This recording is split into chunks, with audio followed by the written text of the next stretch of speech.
Hola, ¿qué tal? Soy Mauricio Espinosa, estudiante de la licenciatura en Derecho de la Universidad IEU, y hoy, dentro de la materia Juicios Orales en materia penal, vamos a analizar en este webinar la etapa intermedia del juicio oral y propiamente la acusación del Ministerio Público. Bien, a manera de introducción puedo decirles que la importancia de estudiar la etapa intermedia del juicio oral, también conocida como etapa de preparación, radica en que es una de las fases más importantes del sistema penal acusatorio, ya que constituye la etapa que interrelaciona la etapa de investigación propiamente con el juicio oral. En esta etapa, uno de los propósitos es depurar los medios de prueba que serán utilizados, asimismo también garantizar que el proceso se desarrolle conforme a los principios de transparencia, legalidad y sobre todo de respeto a los derechos humanos.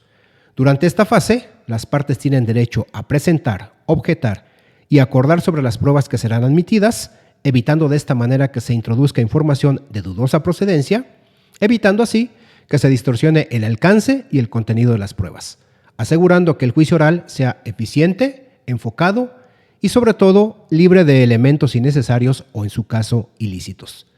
Además, la etapa intermedia es clave para establecer las bases del debate en el juicio oral, pues a través del auto de apertura se delimitan los hechos controvertidos, los medios de prueba admitidos y las personas o las partes que participarán en el desarrollo del proceso. En esta etapa inicia, mejor dicho, con la formulación de la acusación por parte del Ministerio Público ante el juez de control, en la que se debe señalar la responsabilidad criminal del acusado. La necesidad de estudiar esta etapa es esencial para comprender la estructura del sistema penal en nuestro país y la importancia que tiene dicha etapa, ya que, como dije antes, es la fase previa al juicio oral. Bien, vamos a revisar el estudio de caso de esta unidad y aquí lo tenemos. Voy a leerlo. Dice: Teresa es una empleada de un mini supermercado, el cual se encuentra abierto las 24 horas del día, los 365 días del año. Ella se desempeña como cajera. Eran como las 4 de la tarde cuando entraron dos sujetos al establecimiento. Uno de ellos llevaba un arma de fuego y el otro un cuchillo, quien la tomó del cuello y le puso el cuchillo amenazándola para que abriera la caja. Y el otro sujeto cerró la puerta apuntando con el arma a los dos empleados más que se encontraban en el negocio y a 3 clientes, una mujer y 2 de ellos hombres. La mujer de aproximadamente 65 años de edad. Teresa abrió la caja y sacó el dinero. Posteriormente lo obligaron a abrir la otra caja, quien la abrió y sacó todo el dinero. Después, el sujeto que la tenía tomada del cuello la hirió dándole una puñalada en la espalda y otra en el cuello. Uno de los hombres que se encontraban en el establecimiento trató de quitarle la pistola al otro sujeto. Sin embargo, al estar forcejeando, el delincuente resultó herido y trataron de salir corriendo cuando la policía les dio alcance y finalmente los detuvo. Actualmente se sabe que los dos sujetos se encuentran privados de su libertad y responden a los nombres de Carlos, quien fue el que hirió a Teresa con el cuchillo tipo de 15 centímetros de color gris con café, y el que traía el arma de fuego responde al nombre de Julián. Los empleados Roberto y Carlos, los dos hombres que se encontraban en la tienda porque estaban comprando en esos momentos, son Ricardo, quien trató de quitarle el arma de fuego a Julián, y Ernesto, y en su caso también se encontraba ahí Adelaida, la persona de 65 años de edad. Bien, pues haciendo el análisis de este estudio de caso, llegamos a formular la acusación que presentaría el Ministerio Público ante el juez de control y la vamos a mostrar. Entonces, la acusación diría de esta manera: ciudadano juez de control presente. Con fundamento en los artículos 21 de la Constitución Política de los Estados Unidos Mexicanos y 335, 336 y 337 del Código Nacional de Procedimientos Penales, en ejercicio de mis funciones presento ante usted la acusación en contra de los ciudadanos Carlos y Julián por los hechos cometidos en perjuicio de Teresa y otros bajo los siguientes términos. Inicialmente, individualizamos a los acusados, que serían Carlos, quien armado con un cuchillo amenazó y lesionó gravemente a la víctima Teresa durante la comisión de dicho delito. Julián, quien portaba un arma de fuego con la que coaccionó y privó de su libertad a empleados y clientes del establecimiento para facilitar la comisión del delito. La víctima es Teresa, quien es empleada de un mini supermercado. La relatoría de los hechos es la siguiente. El día 20 de enero de 2025, aproximadamente a las 16 horas, los acusados Carlos y Julián ingresaron al mini supermercado, lugar en el que Teresa se desempeña como cajera, ubicado en Avenida 117 Oriente, 11.702 de la Colonia Juárez de la ciudad de Puebla, en el estado de Puebla, con la finalidad de cometer un robo. Recordemos que dentro de los hechos se debe establecer el modo, tiempo y lugar donde ocurrieron. Carlos, portando un cuchillo, tipo de aproximadamente 15 centímetros de color gris, tomó por el cuello a la empleada Teresa, exigiéndole abrir la caja registradora bajo amenaza de muerte. Acto seguido, Teresa abrió la caja y sacó el dinero. Posteriormente le obligaron a abrir la otra caja, quien la abrió y sacó todo el dinero. Inmediatamente después, le provocó heridas graves en la espalda y cuello con el cuchillo que portaba. Por su parte, Julián ingresó al establecimiento armado con un arma de fuego, cerró la puerta del establecimiento y apuntó con el arma de fuego que portaba a los empleados Roberto y Ernesto, así como a los clientes Ricardo, Adelaida y otra persona no identificada, restringiendo su libertad de movimiento y generando un clima de violencia y temor. Tras sustraer el dinero de ambas cajas registradoras, los acusados intentaron huir del lugar. Sin embargo, durante su escape, Ricardo intentó desarmar a Julián, resultando este último herido en el forcejeo. Ambos sujetos fueron detenidos por elementos de la policía al intentar abandonar el lugar. Los delitos que se les imputan. Con base en los hechos descritos, se imputa a los acusados la comisión de los siguientes delitos. A Carlos, robo calificado con violencia con fundamento en los artículos 373 y 376 del Código Penal Federal.